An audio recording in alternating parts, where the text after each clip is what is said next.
like a boss. Alright ladies, so today we're going to be talking about how to make your husband or even your boyfriend, girlfriend, whatever, appreciate you. And how to deal when they don't appreciate you, which is to say how to deal with disrespect. Because when we don't feel appreciated, we feel disrespected. And this is all based on the question that I had yesterday. And the question goes, I'm not gonna say the name. It says how to make your husband appreciate you, especially when they're sensitive when you open up to them and they act cold. How do you react? Okay. So how do you deal with feeling disrespected and when you backlash and when you express yourself, they get mad at you and they act cold, they pull away and whatnot. How do you deal with that? You know, and that's the issue, because you feel that standing up for yourself, you're gonna lose something. And that's the power that they have over you, and that's the power that you're losing. All right. So in this one, this is all going to be based on the inner issues, which is I always address, and also we have to use absence, creating pain and sowing confusion in order to straighten him up a bit. You know. So that's what we're going to be doing today. So let's talk about the core issue why you don't feel appreciated first. Not being respected becomes a part of your reality. You're always being disrespected. So the thing is that the problem is that goes on is that when you don't stand up for yourself, you feel disrespected. You see, when you don't stand up for yourself, somebody disrespects you, you don't stand up for yourself, then you feel disrespected. You see, and the problem is that what tends to happen is that disrespect lingers on, like when you like resentfulness, hatred, it lingers on. So one disrespect piles on another, and then you begin to create an identity of the victim that keeps being disrespected by the evil outside world. And what's happening is that because you're holding on to those emotions, you're feeling those emotions, and when you feel those emotions, what happens? It clouds your perception. You don't see reality. You're not merging with reality. So you're always going to be feeling disrespected everywhere you go. Everything that happens is a disrespect. You're going to interpret it as a disrespect. You're going to be hostile for no reason. So even though you may or may not be feeling disrespected and appreciated, sometimes having that emotion and holding on to to past pain because of not being appreciated as a person will cause you to not be disrespected more, not be appreciated, because you're going to underplay yourself. So let's talk about what have you done that may have caused them to not appreciate you. Because I always talk about accountability. No matter how wrong you are, be accountable in some area. Because if you're not accountable, that means you cannot control it and change it.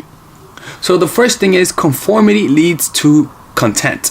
You're making it too easy. You make it too easy on him. You reward him too much. You're there for him. He doesn't have to fight for your attention. When you become too easy for a guy, it doesn't matter how much he loves you, he's going to grow bored. You may say to yourself, why are guys so evil? No, it's how humans are. When you're playing a video game and it becomes too easy, what do? You raise up the difficulty level until it gets too difficult that you master the game and you move on to another one. That's what you have to do. Is that it's kind of similar to a fucking game. It gets too easy, then it was hard, then it gets too easy. You gotta keep making it harder on him, right? Trying hard makes him feel bored. You notice it that he's losing interest. So what happens? You try harder. You know, you notice it, you were taught that trying harder, which is to say giving him attention, validation, sending him how much you love him, asking him to explain why. You were taught that trying that works. So as a result, because you have no other model of thinking, no other way of thinking, you don't have another paradigm, another belief system, you try harder. So you try harder, you push him more, you text him more, you hit him up more. And what's happening, you pull him away, you push him away. And that's because you're seeing that he's acting bored. So what's happening here is not just that you're trying hard, that you're reacting to him, you're interpreting his actions. You see, and so as a result, you become a certain person, someone that he knows will always be there. So as a result, he could treat you like shit because he knows he has nothing to lose. But you can't do the same because you know you have something to lose. This is all a battle of perception, a battle of the illusion of control. So, and also, the reason why he doesn't appreciate you is that you have no edge. When I talk about the edge, I'm talking about being one-sided. You're too much of the nice girl, the girl that will always be there for him, the girl that will always, do anything for him. You see, and when you just have one side, he's not afraid of you. So you want him to know that there's a bitch inside of you, that when you are triggered, the shit comes out. You see, what's even worse is that you know that there's a bitch inside of you that's not only crazy, but relaxed, but under control. Because I don't want you to be a crazy bitch. I want you to be a controlled one. Okay. So what I'm saying is that you become too easy. You become a doormat. He's not threatened by you. And when you're just one-sided, which is, I'm trying to impress you, I'm trying to impress you, I'm trying to make you happy, I'm trying to make you happy, because you're reacting to him being cold. That reaction to his coldness is the problem. So what I always say is that whenever you feel needy, do the opposite of that emotion. You also have a weak reality. His defensiveness might draw you in and you lose the battle. You see, your reality is your perception. For example, when you think, okay, this is a reality. Let me see. What's an example of a reality? Let's say that I don't believe that I'm a good dating coach, right? And somebody tells you, is there someone better than you? And because I don't believe that I'm a good dating coach, because my belief is so small, you could actually convince me that somebody's better than me. But if I have a strong grip on my reality, a strong grip of what I can do, it doesn't matter how much you tell me, it doesn't matter how much evidence you show me, you cannot convince me otherwise that somebody's better than me. So as a result, my reality is stronger than your belief. In other words, my belief over how things should be and how things are is more stable than your belief of how things should be. And so the stronger reality wins. So as a result, when you have a weak reality, a weak perception of yourself, a very vague image of yourself as a powerful person, somebody else with a stronger reality who thinks they're stronger than you will overtake you and you lose into them. So whenever they feel angry, you also feel angry. Whenever they start arguing, you also argue with them. And so you get drawn into that reality. If there's someone who are used to having arguments, you're going to be drawn into that. If you're someone, the thing is that when you have a weak reality, you become whatever they are, and you gain the habits that they gain. All right. So now, when you open up, so what do you do when you open up and he gets mad? Now, the thing is that a lot of people, they're afraid to express themselves because the reaction they get is negative. You see, so even though they feel disrespected, they don't want to open up because they feel like they have something to lose. So as a result, it becomes a part of your personality not opening up, becoming inhibited because of fear of the reaction. There's something more at stake than the mere outcome. There's something deeper than that. There is a sense of identity from losing, a sense of identity from not achieving what you want. You see, so it's not just you just want to achieve something, or you're actually looking for something deeper. You're actually just looking for this spiritual fulfillment in physical form, and that's not gonna happen, right? So what do you do? So when somebody gets defensive, you gotta get undefensive. When you notice that he starts arguing, realize he's arguing. Take a deep breath and relax and do the opposite. Like, be undefensive when he's defensive.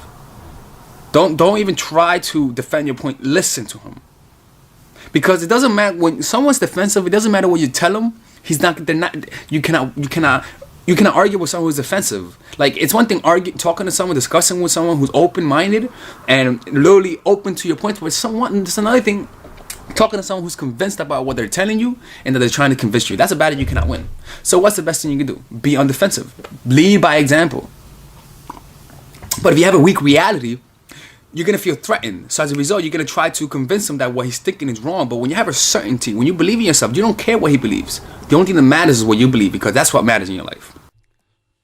All right, ladies. So finally, I have released my second course for women, which is natural chemistry. This course is a 5-week course. 5-week course where every week you're gonna get a new set of videos based on specific issues. This course is all about how to create and maintain the attraction in any man.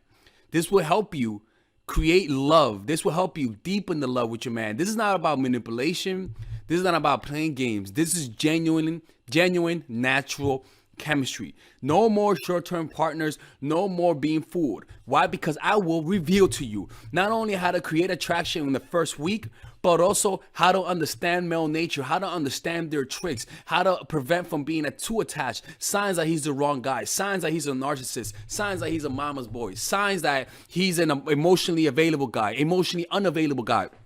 We go over everything. We go over this 3rd week, setting boundaries. We go over the 3rd week, controlling your emotions, right? Setting boundaries, 4th week. 5th week, embracing your masculine and the feminine, right? And on top of that, I have over 10 different bonuses. 10 different bonuses, my Lord have mercy, right? With a money back guarantee. The bonus are 1, the natural chemistry, over 10 hours of content, right? The breakup formula, how to deal with a breakup, right? The connecting with your man, right? Establishing a life of abundance, social mastery, understanding your dark side, the goal setting seminar, which is about how to set and achieve goals, practical mastery that will teach you how to master anything, the laws of human nature. I have a book club for the laws of human nature with over 4 hours of content, right? The transformational seminar in a pocket, which is my mindfulness seminar, and the Chase audiobook. This originally is $1,800, but you get it starting at $97, ladies and gentlemen, right? $97. We have different packages, but all of this starts at $97. And you know what? You can check it out for free if you want. Yeah, for all the freeloaders, I have free videos just for you. Free videos, all right? So you could just check it out for free, and then you could get out. Nothing wrong with that, all right? So, and on top of that, it comes with a 30-day money-back guarantee. No questions asked. That's right. No questions asked. I don't mind. I just want you guys to check it out, because I know when you take one look, you're going to want to buy it. I can promise you. Just like my other course, the psychological game of attraction, it was a hit. You're gonna love this one. This one is not about manipulation. This is genuine natural chemistry. Order it now. All right. I'll see you guys inside. Peace out.